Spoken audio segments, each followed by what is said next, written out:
একদা মরিয়ম আলাইহিস সালাম তার পুত্র ঈসা আলাইহিস সালামকে বললেন, বাবা, আমার জন্য কিছু ফল নিয়ে আসো, আমার ফল খেতে খুব ইচ্ছে করছে। সেই সময় মা ও ছেলে মরুভূমির মাঝখানে একটি কুটিরে বসবাস করতেন। মায়ের আদেশে হযরত ঈসা আলাইহিস সালাম ফল আনতে চলে গেলেন। অন্যদিকে মরিয়ম আলাইহিস সালাম গৃহে সম্পূর্ণ একা ছিলেন। এমন সময় হঠাৎ তার কাছে মালাকুল মাউত হযরত আজরাইল আলাইহিস সালাম এসে উপস্থিত হলেন। আজরাইল আলাইহিস সালামকে দেখে মরিয়ম আলাইহিস সালাম অনেক ভয় পেয়ে গেলেন। তখন তিনি আজরাইল আলাইহিস সালামকে বললেন, আপনি কে, আর কেন এখানে এসেছেন? তখন আজরাইল আলাইহিস সালাম বললেন, আমি মালাকুল মাউত আজরাইল, আর আমি আল্লাহর আদেশে এখানে এসেছি আপনার জান কবজ করার জন্য। আপনার দুনিয়াতে থাকার সময় শেষ হয়ে এসেছে, আপনি পরপারে যাবার জন্য প্রস্তুত হয়ে যান।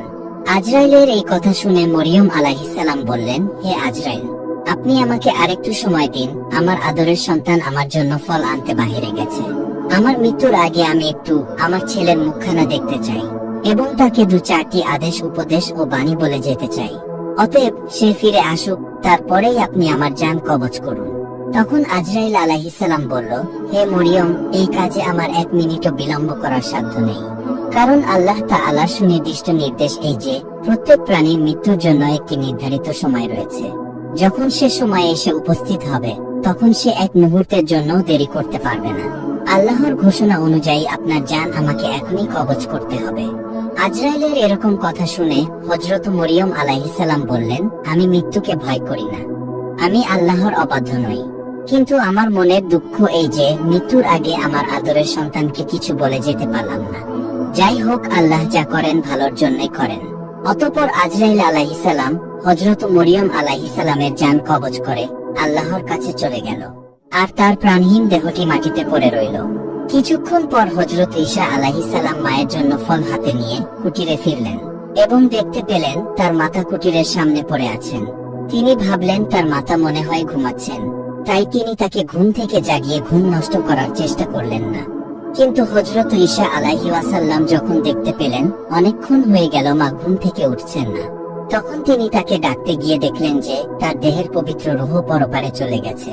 মায়ের এমন মৃত্যুতে তিনি অনেক দুঃখিত হয়ে গেলেন। তিনি মায়ের জন্য দুঃখে কাঁদতে লাগলেন। হযরত ঈসা আলাইহিস সালামের কান্নায় বনের সকল পশু পাখিও কেঁদে ব্যাকুল হয়ে পড়ল। এইভাবে কান্না করতে করতে এক পর্যায়ে তিনি মনস্থ করলেন যে মায়ের দাফন কার্য শুরু করা দরকার। কিন্তু তারা এমন এক জায়গায় বসবাস করত যেখানে অন্য কোনো লোকজনের বসবাস ছিল না। তখন হযরত ঈসা আলাইহি ওয়াসাল্লাম লোকজন খোঁজাখুঁজির জন্য চলে গেলেন অন্য একটি গ্রামে।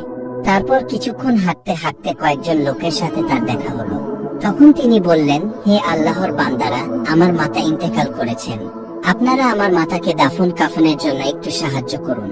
তখন লোকজন তাকে বলল, হে আল্লাহর নবী হযরত ঈসা, আমরা কোনো মানুষ নই, আমরা আল্লাহ তাআলার ফেরেশতা।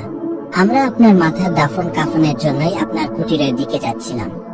আপনার মাথার দাফন কাফনের জন্য আমরা কাপড়, সুগন্ধি, আতর ও অন্যান্য আনুষঙ্গিক জিনিসপত্র বেহেশত থেকে নিয়ে এসেছি। অতঃপর হযরত ঈসা আলাইহিস সালাম ফেরেশতাগণকে নিয়ে তার মাতার দাফন কাফনের কাজ সম্পন্ন করলেন। দাফন কাফনের পর হযরত ঈসা আলাইহিস সালাম আল্লাহর কাছে আরজ করলেন, হে আল্লাহ, আপনি তো আমাকে মৃত মানুষকে জীবিত করার ক্ষমতা দিয়েছেন। আমার ইচ্ছে হচ্ছে আমার মাতাকে জীবিত করে 2-1টি প্রশ্ন করি। তখন আল্লাহ তাআলা অনুমতি প্রদান করলেন। তখন তিনি তার মাতার কবরের সামনে গিয়ে বললেন, হে আম্মাজান, আপনি জীবিত হয়ে যান। আর সাথে সাথে হযরত মরিয়ম আলাইহিস সালাম জীবিত হয়ে গেলেন।